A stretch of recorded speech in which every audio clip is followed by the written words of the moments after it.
안녕하세요. 저는 내일 모레고 50주를 들어서는 아저씨입니다. 이 나이쯤 되어보니 세상에 가장 중요한 것은 돈도 아니고 명예도 아니고 사람인 것 같더군요. 아무리 없고 힘들어도 곁에 든든한 사람이 있으면 언제든 다시 일어설 힘이 나니까 말입니다. 제 아내도 제게 그런 버팀목 같은 존재입니다. 제 아내는 집안의 둘째로 딸이라는 이유로 가정에서 오랫동안 차별받으며 가슴 아픈 유년 시절을 보냈던 사람입니다. 어려서부터 위로 오빠를 두고 아래로 여동생을 둔 아내는 아들만 귀하게 여기시는 부모님 때문에 참 속상한 일이 많았습니다. 다른 집 아이들은 다 가지고 있는 인형 하나 없어서 오빠가 가지고 놀다 팽겨친 장난감이나 주워들고 놀았고, 어느 날 친척 어른이 막내 동생에게 인형을 사다 주신 날, 동생이 자리를 비운 사이 그 인형에 잠깐 손댔다가 동생이 우는 바람에 부모님에게 호되게 야단이 난 기억이 몇십 년 지나서까지 생생하답니다. 어린 시절을 그리 고되게 보냈던 아내가 자라서도 형편이 다를 게 없었겠죠. 돈 벌러 일 나가시는 부모님을 대신해 국민학교 시절부터 오빠 동생 밥을 챙겨야 했답니다. 그렇게 일찍이 부엌 대기 신세로 고생했으면 학교라도 제대로 보내주시지. 아내의 부모님은 아내를 고등학교도 보내지 않으시고 일찍이 공장으로 보내셨답니다. 어려서부터 차별받던 딸이어서 그러셨을까요? 고지식한 시골분이셨던 아내의 부모님은 딸년이 무슨 공부를 그리 길게 하냐며 공장 가서 오라비 대학 등록금이나 벌어다 보내라고 하셨다네요. 아내는 제발 고등학교라도 졸업하게 해달라 애원했지만 부모님은 개의치 않으셨답니다. 그렇게 이른 나이에 등 떠밀려 사회생활을 시작해야 했던 아내는 그 뒤로는 돈 벌러 오빠 학비 대고 집에 생활비 가져다 준다고 매번 보내는 바람에 30이 넘어서까지 모은 돈도 없어 시집도 가지 못하고 연애 한번 제대로 못 해봤답니다. 아내에게는 어려서부터 차별에 대한 상처와 학업을 제대로 마치지 못한 서름이 쌓여 있었습니다. 저는 외동이라 아내에 비하면 차별은 받지 않았지만 어렵게 살았던 것은 비슷한 것 같습니다. 저도 일찍이 돌아가신 아버지 대신에 어머니와 둘이서 어렵게 지냈거든요. 어렸을 적 제 기억은 항상 시장에 장사하러 나가신 어머니 대신 혼자 집을 지키던 기억들 뿐이었습니다. 나이 들어 철 들고부터는 돈을 벌겠다고 별의별 일을 다 해봤던 것 같습니다. 중학생 때부터 신문 배달, 우유 배달에 어려서부터 매일 돈 걱정이라 학업 성적이 좋았을 리 없죠. 그래도 어렵게 학교를 보내주신 어머니 덕분에 겨우 상고까지 나와서 그 뒤로는 계속 돈을 벌었습니다. 그래도 성인이 되어 제대로 돈을 벌기 시작한 뒤로는 한결 형편이 나아졌던 것 같습니다. 혼자 자식 기르느라 고생하셨을 어머니를 생각하면 항상 호강시켜드리고 싶은 마음뿐이었습니다. 열심히 노력하다 보면 그런 날이 올 거라 믿었던 적도 있네요. 그런데 세상은 그리 호락호락하지 않다군요. 제가 아무리 열심히 아등바등 살아도 저는 그저 고졸 공장 직원일 뿐이었습니다. 얼마 안 되는 월급으로는 매달 먹고 살아가는 것만으로도 힘들었습니다. 그러던 차에 평소 몸이 안 좋으시던 어머니가 병을 얻으시며 가세는 점점 더 기울기 시작했습니다. 보험 하나 제대로 없던 집에 환자가 생기니 매달 병원비며 약값으로 나가는 돈이 어마어마하더군요. 더구나 어머니가 아프시면서 일을 나가지 못하게 되시고 저 혼자 벌어 2명이 먹고 살아야 했으니 안 그래도 근근히 살던 형편이 더 공핍해질 수밖에 없었습니다. 그래도 어머니만 다시 건강해지신다며 제가 더 바랄 게 없다고 생각했습니다. 그런데 참 하늘은 야속하게도 제게 어머니마저 데려가 버리셨고 저는 그 뒤로 삶의 의욕을 잃어버렸습니다. 당장 나 혼자 살아서 뭐하나 그런 생각이 들었죠. 사실 그동안 많이 지쳤던 것 같습니다. 이제 어머니가 안 계시니 제 삶의 이정표를 잃어버린 것이나 마찬가지였죠. 어머니는 돌아가시기 전까지 제 걱정만 하다 가셨는데 철없는 아들은 어머니 보내고 살 기력을 잃어버렸네요. 그 뒤로 몇 달을 넋이 빠져 살았는지 모르겠습니다. 그런데 하루는 꿈에 어머니가 나오셔서 저를 꾸짖으시더군요. 그리 살으라고 여태 고생해서 키웠는 줄 아느냐며 호통을 치시는 어머니 고함에 놀라서 잠에서 깼네요. 아마 어머니가 천국에서 저를 다 지켜보고 계셨던 모양입니다. 결국 그날 이후로 다시 정신을 차린 저는 살아생전 열심히 양심껏 살아라 하셨던 어머니 말처럼 어머니에게 부끄럽지 않은 아들로 살기로 했습니다. 이렇게 돌아보니 저나 아내나 어려서부터 참 굴곡진 인생을 살았다 싶네요. 그렇게 서로 비슷한 정이 많았던 아내와 저는 30이 넘어 지인의 소개로 만나게 되었습니다. 둘 다 힘겨운 삶에 쫓겨 결혼은 꿈도 꾸지 못했던 사람들이었네요. 아내는 돈 벌어 집에 갖다 주느라 모은 돈이 없고 저는 어머니 병원비에 빚까지 져서 그 돈 갚느라 그때까지 통장에 큰 돈 한 번 찍혀본 적이 없었습니다. 그나마 남은 빚을 다 갚고 삶의 숨통이 트였다 싶었을 적에 아내를 만나게 되었습니다. 아내는 고생을 많이 했는지 잔 상처가 많은 손에 그 상처 가리려 곱게 펴바른 매니큐어가 기억이 납니다.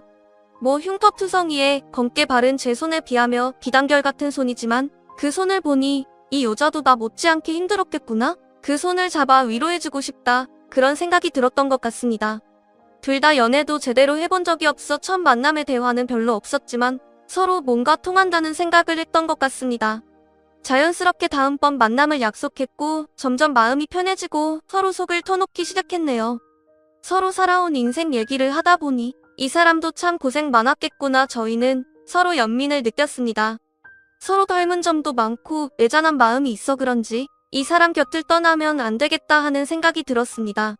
이 여자가 내 평생의 동반자이구나 하는 생각이 들더군요. 오래 연애한 사이도 아닌데 저희는 금세 결혼을 결심했고 그렇게 살림을 차리게 되었습니다. 결혼을 허락받으러 아내의 집에 갔다가 일이 있었습니다. 이미 오빠나 동생은 진작 결혼했고 오빠는 당연하고 동생도 결혼할 때 작게라도 뭘 받아갔는데 뒤늦게 결혼하겠다고 인사 온 저희 앞에서 장모님이 딱 잘라 말을 하시더군요. 30 넘어서 결혼을 글렀다 했더니 그래도 내가 혼자 늙어 죽을 팔자는 아닌가 보다. 그래 뭐 너도 나이 다 찼으니 결혼도 해야지.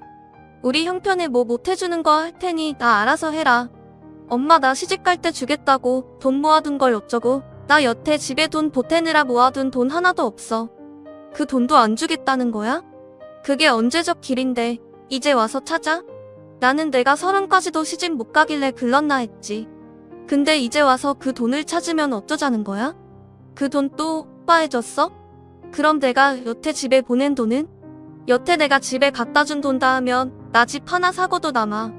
어려서는 부엌 대기에 자라서는 공순이로 여태 집안 위한다고 내 젊음 다 바쳐서 돈 벌어도 못했더니 이제 와서 나는 다 늙어 결혼하니깐 아무것도 못해준다고? 엄마 진짜 내 엄마 맞아? 나 이 집 자식 맞아? 어떻게 나한테만 그러냐고. 나는 여태 이 집에서 뭐였어? 내가 이 집 식구는 맞아? 아니 얘가 무슨 행패야? 해주고 싶어도 집에 형편이 안 되는데 어쩌라는 거니?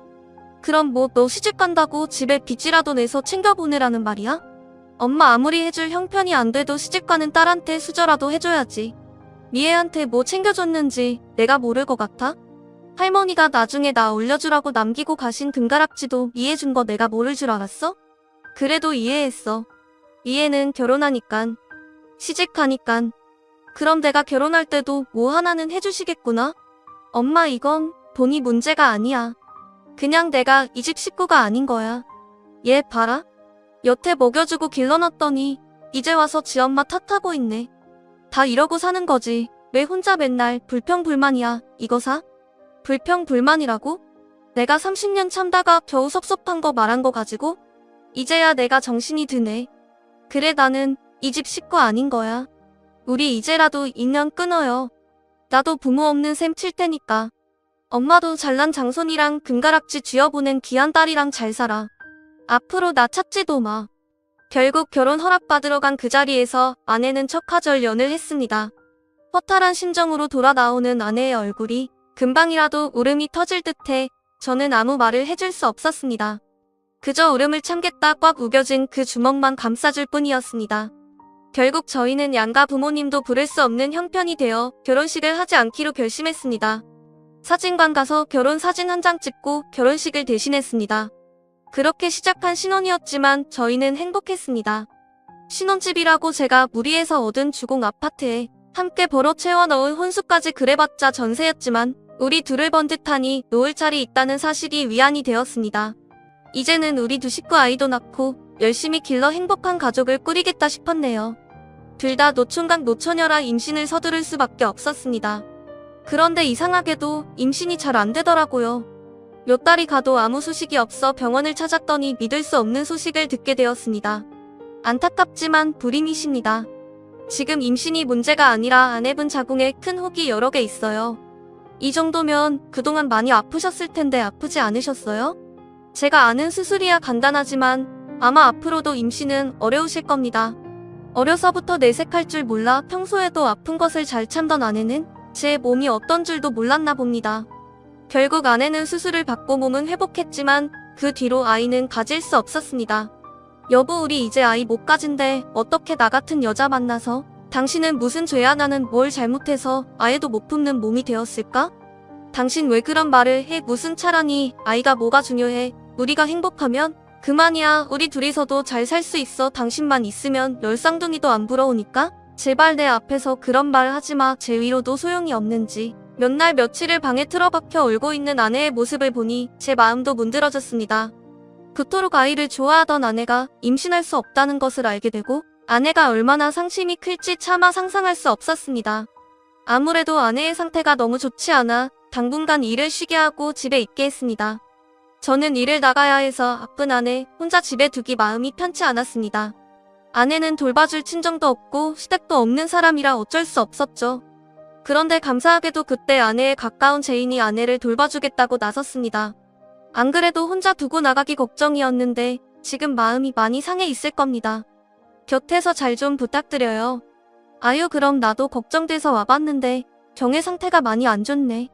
경혜는 내가 밥도 잘 챙겨 먹이고 잘 보살필 테니 병호 씨는 걱정하지 말고 일 다녀와요. 아내와 공장 시절부터 알고 지냈다는 가까운 지인인 은실 씨는 아내에게는 친언니 같은 둘도 없는 사이였습니다. 저희 결혼을 곁에서 도와줬던 것도 은실 씨였고 평소에도 아내가 많이 믿고 의지하던 지인이었습니다. 다행히 아내의 사정을 잘 알던 은실 씨가 저희 부부 얘기를 듣고 제가 출근한 사이 아내를 돌봐주기로 했습니다. 곁에서 돌봐주는 사람이 있어 그랬는지 다행히 아내는 머지않아 자리에서 일어났습니다. 그 뒤로 저희는 한 번도 아이 얘기를 꺼내지 않았지만 동네 아이들을 볼 때마다 두 등 가득 담아두고 뭔가를 생각하는 듯한 아내의 모습을 보면 아내의 속을 짐작해 볼 수 있었습니다. 저는 그래도 상관없었습니다. 사랑하는 아내만 건강하게 곁에 있어준다면 행복할 자신이 있었어요. 그러다 제가 직장에서 해고를 당하는 일이 벌어지게 되었습니다. 회사의 구조조정으로 공장 직원 수십 명이 내쫓기게 되었죠. 생존권을 보장해달라 직원들이 모여 시위도 하고 항의도 해봤지만 IMF 이후로 바뀐 사회 분위기 속에 저희 같은 사람들이 설 자리는 없었습니다. 당장 회사에서 잘리고 뭘 해서 먹고 살아야 하나 암담한 지경이었습니다. 때마침 집주인이 전세금을 올려달라 하는 통에 이사까지 가야 했습니다. 그렇게 제가 실직 후 일자리를 구하지 못하고 집에 틀어박혀 있자 아내가 말을 꺼내더군요. 여보, 우리 장사 시작할까? 왜 포장마차 같은 건 돈도 별로 안 들고 우리 둘이서 하면 그렇게 어렵진 않을 거야. 어려서부터 식구를 걷어먹여서 그런지 유난히 손맛이 좋았던 아내가 제게 포장마차 장사 얘기를 했습니다. 제 평생 남의 밑에서 일할 줄만 알았지 직접 장사해볼 생각은 못했는데 아내의 말에 저도 귀가 솔깃했습니다. 사실 다른 것을 고민할 처지도 아니었네요. 당장 일자리를 구하지 못하면 나가서 노가다라도 해야 했으니까요. 그렇게 우리 부부는 길에서 포장마차를 열게 되었습니다. 장사라고 쉽게 생각한 것은 아니었지만 제 사정상 그렇게라도 돈을 벌 수밖에 없었습니다. 그래도 다시 일어설 수 있었던 것은 다 제 아내 덕분이었네요. 솜씨 좋은 아내 덕분에 포장마차는 장사가 잘 되었습니다. 점점 손님이 들더니 주말이며 눈코 뜰 새 없이 바쁠 지경이었습니다. 손바닥만한 포장마차였지만 아내와 둘이 같이 일할 수 있어서 저는 그게 그렇게 좋았습니다. 포장마차를 차린 지 5년 만에 저희는 따로 가게를 얻을 만한 돈을 모을 수 있었습니다. 그동안 겨울에는 춥고 여름에는 덥고 길 위에서 얼마나 고생을 했는지 모릅니다. 그렇게 5년 만에야 목돈을 모아 그럴듯한 가게를 얻게 되었습니다. 가게 자리를 계약한 날 저희 부부는 얼싸안고 기쁨에 눈물을 흘렸습니다. 여보, 우리 가게가 생긴다니 나 진짜 믿겨지지가 않아. 방금 도장 찍어 놓고 그래? 이제 우리 가게야. 당신 그동안 정말 고생 많았어. 나 같은 남편 만나서 길에서 장사하느라 보낸 시간이 벌써 5년이네. 이제 가게만 차리면 당신도 고생 끝이야. 이것도 다 당신 덕분이야. 나 같은 놈이 감히 장사를 꿈이나 꿨겠어? 이제 우리도 행복해질 일만 남은 거야. 다행히도 가게를 차린 뒤로도 포장마차 단골 손님들이 찾아주셔서 장사는 어렵지 않았습니다. 앞으로도 이렇게만 하면 금세 집도 사고 여유가 생길 것 같았습니다. 물론 가게를 차리고는 더 바빴지만 정신없이 바쁜 와중에도 장사가 잘 되니 행복하기만 했습니다. 가게를 정리하고 하루 종일 서 있느라 퉁퉁 부은 다리를 끌고 집으로 돌아가면 서로 다리를 주물러주며 하루를 마무리했습니다. 아이도 없었지만 저희 부부는 참 사이가 좋았습니다. 그렇게 가게 장사를 하면서 태어나서 처음으로 큰 돈을 만져봤네요. 남들이 보기엔 웃을 정도일지 몰라도 저희 부부에게는 수십억 가치의 돈이었습니다. 저희는 그 돈으로 집을 구할 작정이었습니다. 전세금이 올라 아파트 전세를 빼주고 달동네 허름한 주택에서 지내던 저희에게 집 장만이란 것은 평생의 꿈이자 목표였습니다. 몇 년만 더 고생하면 번듯한 아파트 한 채 구할 수 있겠다 싶었죠.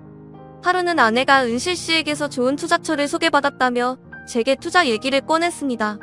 여보, 언니 말로는 진짜 확실한 곳이래. 언니도 있는 돈 없는 돈 다 끌어서 넣었다잖아. 여기저기 말하면 안 된다고 나한테만 살짝 빗대매준 거야. 근데 그 돈 다 넣었다가 손해라도 보면 어쩌려고? 원금 보장이라니깐? 만약 손해봐도 원금만 돌려받으면 되니깐 은행에 묶어놓은 것보다 훨씬 낫지 않아? 어차피 우리 지금 이 돈으로는 집 못 구해. 몇 년을 더 벌어야 할지 모르는데 그 사이 집값이 오르면 더 낭패잖아. 좋은 기회인데 우리도 너무 겁먹지 말고 투자해보자. 다른 사람도 아니고 은실 언니 말인데 설마 뭔 일이 있겠어? 평생 저축밖에 몰랐던 저였기에 그런 투자가 괜찮을지 걱정이 많았지만 평소 여기저기 투자 소환이 좋던 아내의 지인 말을 믿고 저희 부부도 함께 투자를 하기로 했습니다. 아무래도 평소 가족같이 지내던 사람이었기에 믿었던 것 같습니다. 1년만 기다리면 2배로 불려준다는 말만 믿고 큰 꿈에 부풀어 있던 그때 또다시 시련이 찾아오고야 말았습니다. 그동안 모았던 돈이 하루아침에 사라져버린 것입니다. 투자금을 돌려받기로 약속한 날 이상하게도 연락이 되질 않더랍니다. 분명 며칠 전까지 같이 밥도 먹은 사람이 하루아침에 번호도 바뀌고 연락이 두절되었습니다. 서둘러 찾아간 그 사람의 집 앞에는 저희 같은 사람이 수두룩했습니다. 저희에게만 살짝 알려주는 거라더니 진작에 제대로 속이려 작정을 했던 건지 그 사람한테 투자금 맡긴 사람이 많더라고요. 다들 연락이 끊겨 찾아왔다고 그 사람을 수소문하고 있었습니다. 이미 전 재산을 잃은 저희가 할 수 있는 일은 없었습니다. 피해자들이 모여 경찰서로 찾아가 그 사람을 고소했지만 이렇게 잠적해서 영역 못 찾으면 어디 구제받을 길이 없다더군요.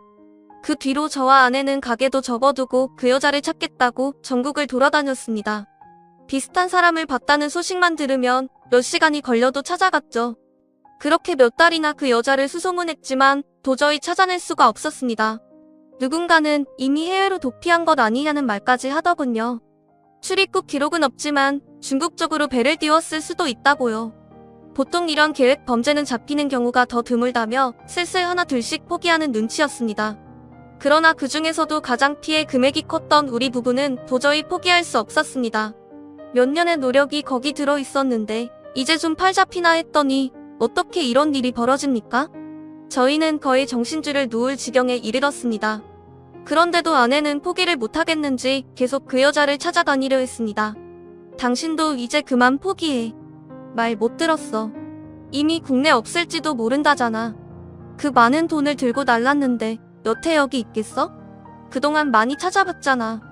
아니야. 어디 숨어 있을 거야. 내가 꼭 찾아낼 거야. 그래서 돈 받아야지. 우리가 그걸 어떻게 모은 돈인데. 나는 이대로 포기 못해. 그래도 가족들이랑은 연락하겠지. 그 언니 사촌한테 한번 가보려고. 여보, 이미 작정한 여자야. 친척한테 얘기를 했겠어? 설령 친척이 그 여자 행방을 알고 있다고 한들 그걸 당신한테 말해주겠어? 결국 도와줄 사람은 아무도 없어. 우리도 이쯤에서 그만하자. 가게도 다시 열어야지. 잃은 돈은 다시 벌면 되잖아. 여보, 그동안 그 고생을 하고 그걸 다시 하자고? 나 이제 못하겠어. 너무너무 힘들어. 왜 이렇게 내 인생에 되는 일이 없는 거야? 돈 잃은 것도 다 내 탓이야. 그때 당신 말을 들었어야 했는데. 제가 말리는데도 아내는 고집을 꺾지 않았습니다. 아무래도 가족보다 믿었던 사람에 대한 배신감을 견딜 수 없었던 모양입니다. 그렇게 제 손을 뿌리치고 아내는 길을 나섰고 금방 다녀온다던 아내는 저녁 시간이 지나도록 전화도 받지 않고 소식이 없었습니다. 길가에 서서 몇 시간째 아내를 기다리는 제게 갑자기 모르는 번호로 전화가 왔습니다. 여보세요? 박경애 씨 남편분 되시나요? 예? 아, 네. 제가 박경애 남편인데요. 왜 그러시죠? 우리 집사람 거기 있습니까? 여기 병원인데요. 지금 박경애 씨가 의식 없는 채로 실려오셨거든요. 보호자분이 빨리 오셔야겠어요. 아내가 의식 없이 병원으로 이송되었다니 이게 무슨 말인가 싶었습니다. 놀란 마음에 서 있던 그대로 병원으로 찾아갔더니 아내가 뇌출혈로 쓰러졌다는 말을 들었습니다. 환자분이 뇌출혈로 쓰러지셨어요. 다행히 지나가시던 분이 신고해 주셔서 저희 병원으로 와서 급하게 손 쓸 수 있었는데 지금 환자 상태가 상당히 좋지 않습니다. 최근에 가로나 스트레스를 많이 받으셨나요? 크고 작은 출혈이 곳곳에 있었어요. 그동안 걸어 다니신 게 신기할 정도네요. 그래서 지금 전신에 마비가 심하게 온 상태입니다. 척추 신경 쪽에 문제가 있는지 검사를 더 해봐야 알겠지만 아무래도 몸을 편하게 쓰시지 못할 것 같습니다. 아내가 사지마비라니 무슨 이런 청천벽력이 있나 싶었습니다. 돈이야 벌면 그만이지만 한번 잃은 건강은 되찾기 힘든데 말입니다. 순간 젊었을 적 병을 나르신 저희 어머니 생각이 나더군요. 그때나 지금이나 왜 내게 이런 시련이 닥치는지 정말 세상이 나를 벼랑 끝으로 내보는 기분이 들었습니다. 게다가 아내의 증상이 스트레스 때문이라니 모든 것이 다 원망스러웠습니다. 며칠이나 검사와 치료를 받고서 겨우 퇴원한 아내는 한쪽 몸이 완전히 굳어 제대로 걷지도 못했습니다. 결국 저는 닫아두었던 가게를 정리하고 집에서 아내를 돌보기로 했습니다. 여보, 나 평생 이렇게 살아야 한대? 아니요, 여보. 재활 열심히 받고 건강해지면 다시 예전처럼 걸을 수 있을 거야. 말 하나 못 들었는데 걸어서 나간 환자도 있다잖아. 우리도 포기하지 말고 열심히 해보자. 여보, 근데 우리 이제 한 푼도 없잖아. 당신도 나 때문에 일도 못 가고 무슨 돈으로 치료를 해. 우리가 이렇게 얼마나 버티겠어. 돈은 내가 어떻게든 할 테니까 당신은 건강만 신경 써. 당신이 다시 건강해져야 나도 살지. 그러니까 나 위해서라도 열심히 치료받자. 알았지? 사실 저도 말은 힘내자며 아내를 응원했지만 악재의 악재가 거듭하니 더 이상 용기를 갖기 어려웠습니다. 사실 멀쩡한 저도 속이 이런데 제 아내는 더 했겠죠. 아내는 매일이 고통스러운지 어느 순간부터는 잠도 잘 자지 못하는 듯 했습니다. 그렇다고 답답한 몸이 일으켜 어딜 다닐 수도 없으니 얼마나 힘들었을까요? 병원에 재활을 다니면서도 아내는 금세 나아지지 못했습니다.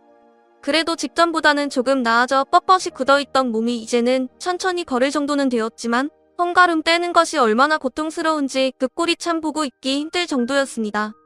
그래도 저는 아내가 용기를 내서 다시 일어서 주기를 바랬습니다.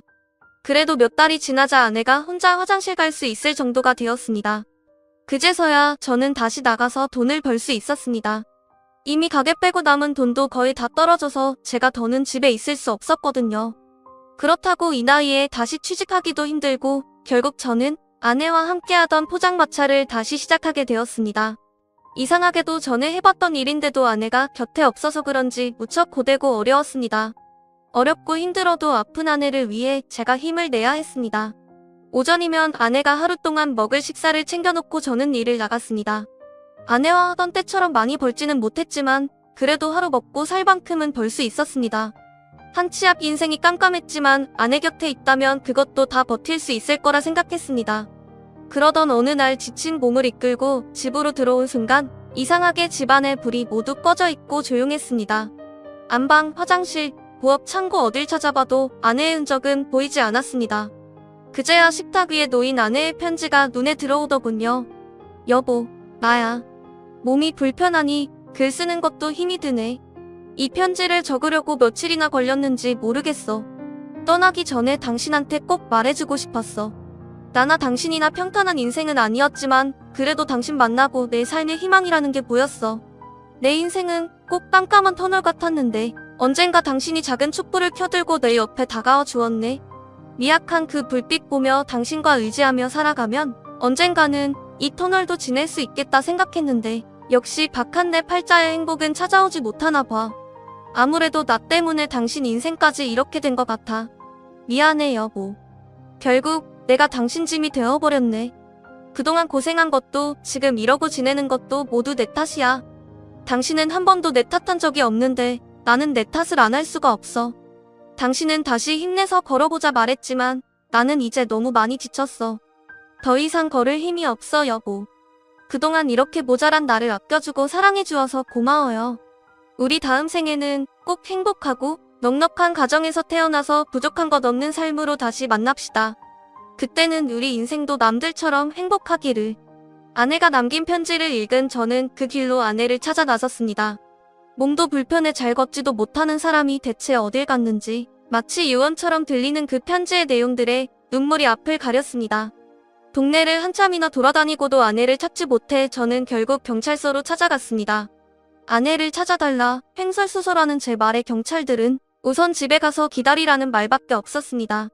그렇다고 제가 팔자 좋게 기다리고 있을 수 없었습니다.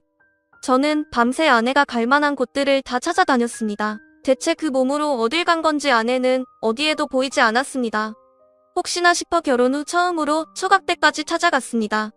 이사를 갔다는 처갓댁 집을 물어보러 찾아갔는데 안타깝게도 아내는 그곳에도 없었습니다. 장모님 혹시 그 사람 여기 안 찾았습니까? 아무래도 갈 곳이 아무데도 없는 사람이 몸도 불편한데 어딜 간다고 나갔는지 모르겠습니다. 그래도 갈 만한 곳이라고는 여기밖에 없어서요. 걔를 왜 여기서 찾아?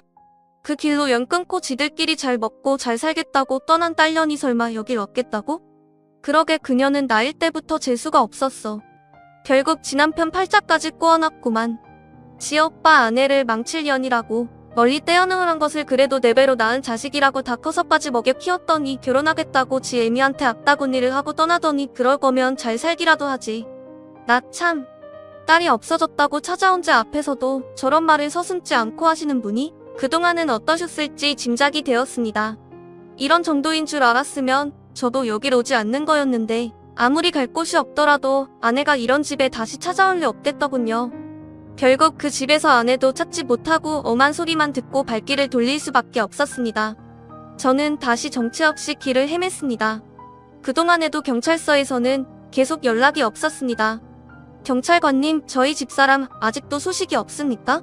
이렇게 오랫동안 밖에 있을 수가 없는 사람이에요. 마비가 와서 화장실 한번 가는 것도 10분이 걸리는 사람인데 그런 사람이 혼자 어딜 갔겠습니까?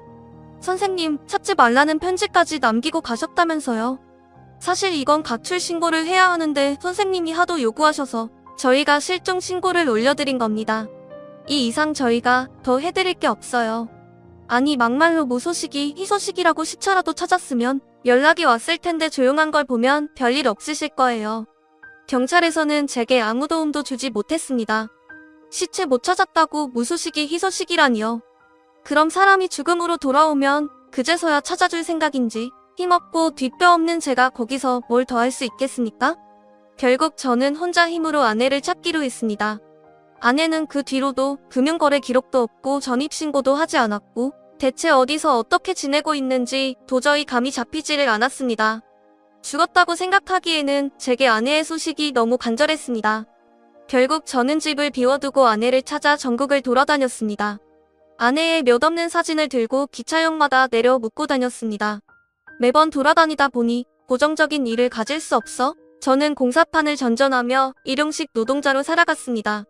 아내를 찾아 전국을 떠도는 일이 쉽지는 않았지만 사실 그마저 하지 않았으면 저도 그냥 인생을 포기해버렸을지 모르겠습니다.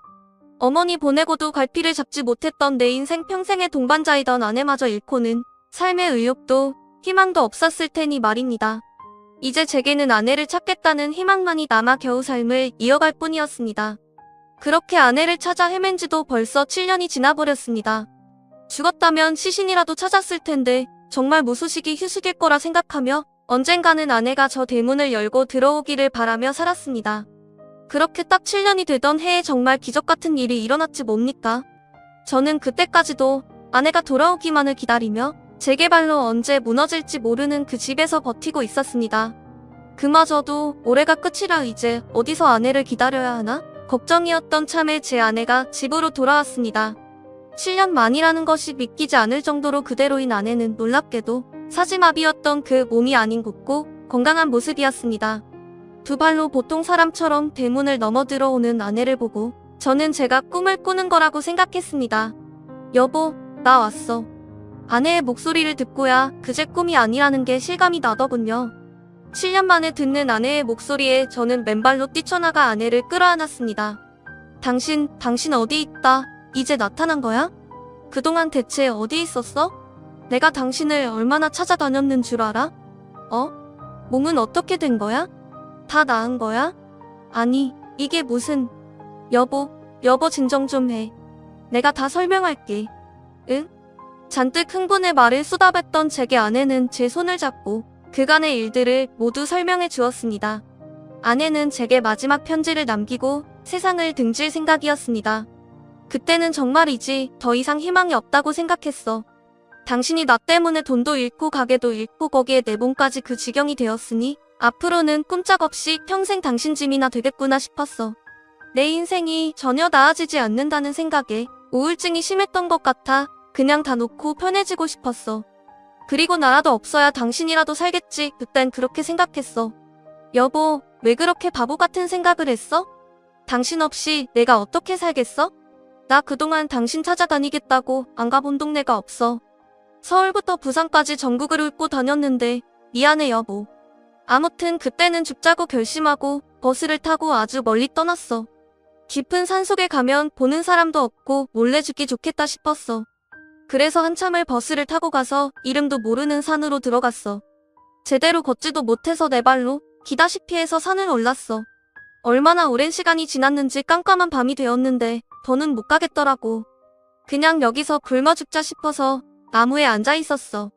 그렇게 1시간이 지났는지 2시간이 지났는지 힘들고 지쳐서 의식이 희미해져 가는데 누가 나를 흔들어 깨웠어. 죽겠다고 이름 모를 산속으로 들어간 아내가 어떤 할머니를 만났다고 했습니다. 알고 보니 그 산 깊숙이에 작은 사찰이 하나 있었던 모양입니다. 그 사찰을 다니시던 할머니가 지나가시는 길에 아내를 발견하고 아내를 보살펴 기운을 차리게 도와주셨답니다. 할머니가 나를 막 혼을 내시더라고. 젊은 사람이 극한으로 죽겠다고 이러냐고? 여기까지 기어 올라올 힘이 있는데 그 힘으로 살아야지. 왜 벌써 포기할 생각을 하냐고. 이상하게 처음 보는 그 할머니가 꼭 우리 할머니 같아서 나도 모르게 악을 쓰면서 그동안 내가 겪었던 일들을 다 말했어. 내가 이렇게 고생을 하면서 살았는데 이 몸을 하고도 내가 더 살아야겠냐고. 말이야. 몇 시간이나 가만히 내 얘기를 들으시던 할머니가 자기랑 같이 가자 그러시대. 아내가 그곳에서 만난 할머님이 알고 보니 암도 낫게 하는 민간요법으로 유명한 분이셨답니다. 건강측으로 산곡에서 작은 식당을 운영하시며 혼자 지내시는 할머니셨는데 아내의 중풍을 낫게 해주겠다며 아내를 데려가셨답니다. 이미 인생을 포기했던 아내는 여기서 더 잃을 게 뭐가 있나 싶어 처음 보는 그 할머니를 따라갔답니다.